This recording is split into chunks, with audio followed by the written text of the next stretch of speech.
Medium surface paper के ऊपर realistic drawing बनाना थोड़ा मुश्किल होता है, तो क्या ब्रूस स्ट्रोक के इस ड्राइंग पेपर के ऊपर भी इस तरह की रियलिस्टिक ड्राइंग बनाना पॉसिबल नहीं है?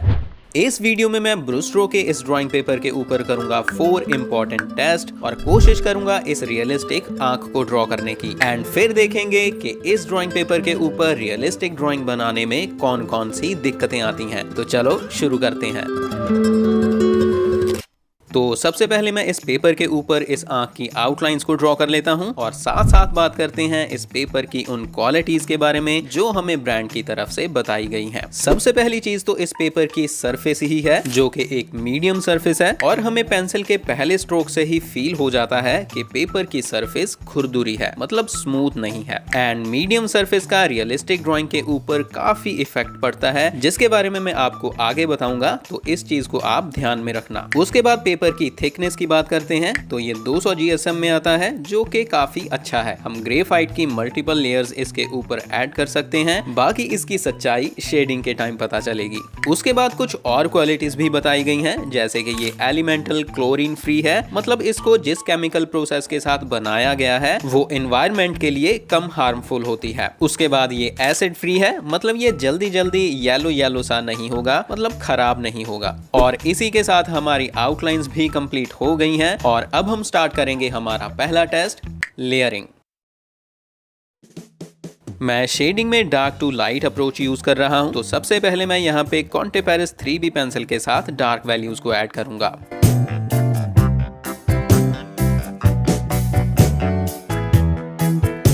तो आप देख सकते हो कि फिलहाल शेडिंग में हमें थोड़े थोड़े से ग्रेन्स नजर आ रहे हैं, मतलब पेपर का टेक्सचर नजर आ रहा है, बट कोई नहीं, एक दो लेयर्स और ऐड करके देखते हैं। और ये टेक्सचर या फिर ग्रेन्स इसीलिए नजर आ रहे हैं बिकॉज ये एक मीडियम सरफेस पेपर है। इसकी खुरदुरी सरफेस की वजह से शेडिंग में थोड़ा थोड़ा टेक्सचर नजर आता ही आता है। तो चारकोल की 3 लेयर्स तो हम आराम से इस पे ऐड कर सकते हैं, जो कि अच्छी बात है, बट पेपर का टेक्सचर अभी भी विजिबल है। एंड आई होप ब्लेंडिंग के बाद ये हो जाएगा, बट ब्लेंड अभी हम बाद में करेंगे। फिलहाल मैं पहले इस आइरिस के पार्ट में बाकी की डार्क वैल्यूज और मिड वैल्यूज को ऐड कर लेता हूं। और हाँ, अगर आप इस आई ड्राइंग की रियल टाइम वीडियो देखना चाहते हो तो आप नीचे कमेंट करके जरूर बताना, मैं इसकी रियल टाइम वीडियो भी अलग से अपलोड कर दूंगा। और मैंने अपनी रियल टाइम ड्राइंग वीडियोस के लिए एक अलग से चैनल भी बनाया हुआ है, अमनजिया रियल टाइम ड्राइंग, तो आप उस चैनल को भी जरूर से सब्सक्राइब कर लेना। उस चैनल पे भी आपको बहुत सारी रियल टाइम ड्राइंग वीडियोस और रियल टाइम शेडिंग वीडियोस मिलती रहेंगी। बाकी इस ड्राइंग में मैं धीरे धीरे डार्क वैल्यूज की लेयर्स को बिल्ड करते जा रहा हूं और फर्स्ट टेस्ट में हम बोल सकते हैं कि ये पेपर अच्छा परफॉर्म कर रहा है।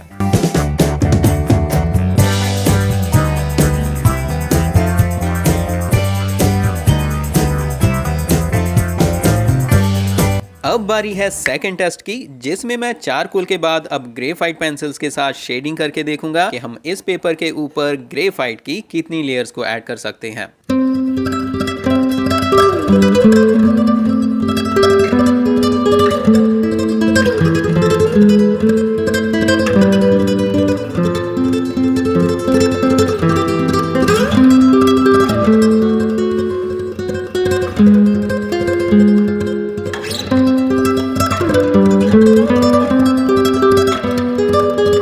लेयर्स तो हम ग्रेफाइट पेंसिल्स के साथ भी आराम से ऐड कर पा रहे हैं, बट फिलहाल टेक्सचर इसमें भी नजर आ रहा है और शेडिंग में भी फील हो रहा है। बाकी अब फटाफट से थोड़ी और मिड वैल्यूज को ऐड करके फिर इसको ब्लेंड करके देखते हैं कि क्या हम इस पेपर के टेक्सचर को कवर कर पाएंगे या फिर नहीं।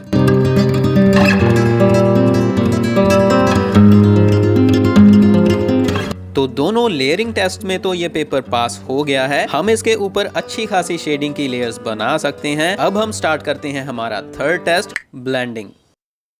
ब्लेंडिंग के लिए मैं यूज करूंगा ये ब्रश। मैं धीरे धीरे हल्के हल्के प्रेशर के साथ इस ब्रश के साथ इन लेयर्स को ब्लेंड कर दूंगा।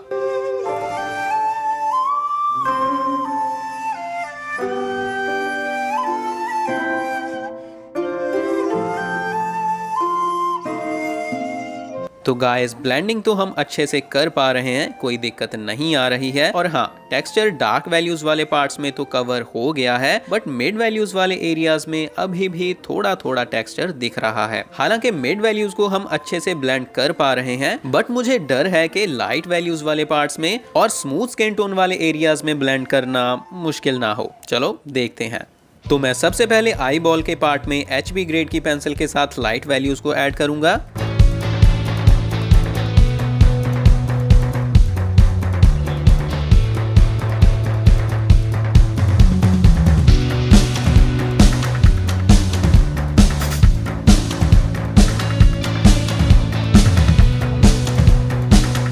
एंड इस तरफ भी HB ग्रेड की पेंसिल के साथ लाइट वैल्यूज को ऐड करूंगा।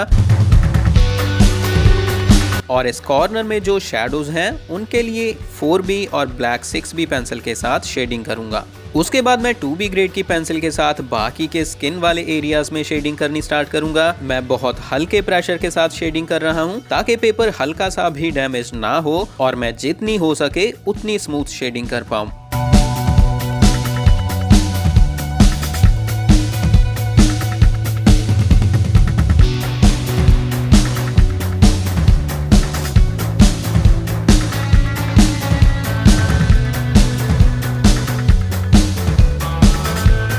और जहां पे थोड़ी शैडोज हैं वहां मैं फिर से 4B और 6B ब्लैक पेंसिल के साथ शेडिंग करूंगा।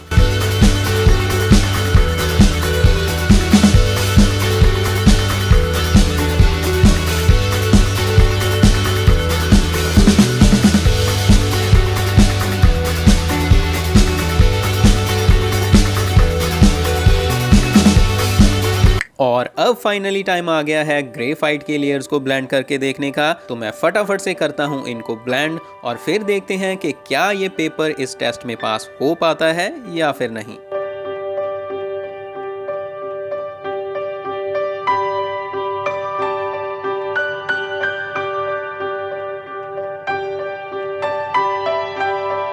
तो ब्लेंडिंग करने के बाद आप देख सकते हो कि हम इस पेपर के ऊपर ब्लेंड तो आराम से कर पा रहे हैं, बट इस पेपर की मीडियम सरफेस की वजह से इसके ऊपर पेपर का जो टेक्सचर है वो दिखेगा ही दिखेगा, जिस वजह से इस पेपर के ऊपर बिल्कुल स्मूथ स्किन टोन क्रिएट करना तो थोड़ा मुश्किल है। और इसी के साथ अब बारी है हमारे फाइनल टेस्ट की, जो कि है डिटेलिंग। तो अब मैं कोशिश करूंगा इस आंख की आईलैशेस को ड्रॉ करने की, हाइलाइट्स को ड्रॉ करने की और उसके अलावा आइरिस और आई बॉल के पार्ट में जो छोटी छोटी डिटेल्स हैं उनको ड्रॉ करने की। और देखेंगे कि क्या इस पेपर के ऊपर इन छोटी छोटी डिटेल्स को ड्रॉ करना भी पॉसिबल है। तो गाइस, आईलैशेस के हेयर को ड्रॉ करने के लिए मैं जो छोटी छोटी लाइंस ड्रॉ करने की कोशिश कर रहा हूँ उनमें पेपर के टेक्सचर की वजह से मुझे फ्लो दिखाने में थोड़ी दिक्कत हो रही है। मतलब पेपर का टेक्सचर पेंसिल के छोटे छोटे स्ट्रोक्स के फ्लो को थोड़ा सा तो डिस्टर्ब कर रहा है, बट मैं अपनी तरफ से पूरी कोशिश कर रहा हूं इसको रियलिस्टिक ड्रॉ करने की।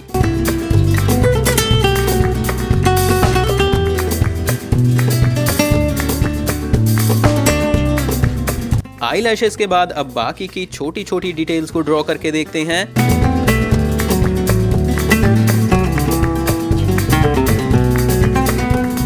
तो छोटी छोटी डिटेल्स को ड्रॉ करते टाइम भी वही दिक्कत है कि पेपर का टेक्सचर बीच में आ रहा है। बात करें इरेज करके हाइलाइट्स को ड्रॉ करने की, तो वो हम आसानी से कर पा रहे हैं। फिलहाल मैं जल्दी से करता हूं इस ड्राइंग को कंप्लीट और फिर बात करते हैं मेरे फाइनल ओपिनियन की।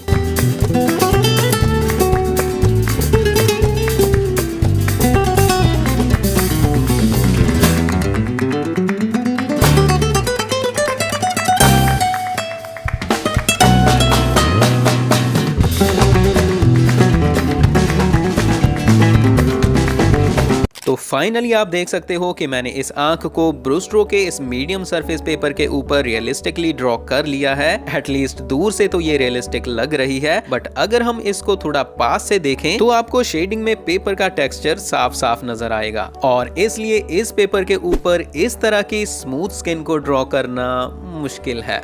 बट इसका ये मतलब नहीं है कि ये पेपर खराब है। पेपर बिल्कुल सही है। पेपर मीडियम सरफेस वाला है, इसलिए ऑब्वियस बात है कि इसके ऊपर टेक्सचर दिखेगा ही दिखेगा। हम इसके ऊपर स्मूथ शेडिंग करना चाहते हैं, वो गलत बात है। तो मेरा फाइनल ओपिनियन यही है कि आप इस पेपर के ऊपर इस तरह की रियलिस्टिक ड्राइंग डेफिनेटली बना सकते हो, बट उसमें टेक्सचर दिखेगा ही दिखेगा। बाकी अपनी अपनी स्किल्स पे डिपेंड करता है। बट हाँ, अगर आप देखना चाहते हो कि मैं रियलिस्टिक ड्राइंग के लिए कौन सा पेपर यूज करता हूँ, तो लेफ्ट वीडियो पे टैप करो, और अगर आप रियलिस्टिक ड्राइंग को बेसिक से सीखना चाहते हो तो राइट प्लेलिस्ट पे टैप करो। बट उससे पहले इस वीडियो पे लाइक और हाई पॉइंट्स जरूर देना। अब हम मिलते हैं रोहित शर्मा की ड्राइंग के अगले पार्ट में। तब तक के लिए कीप ट्राइंग, कीप लर्निंग।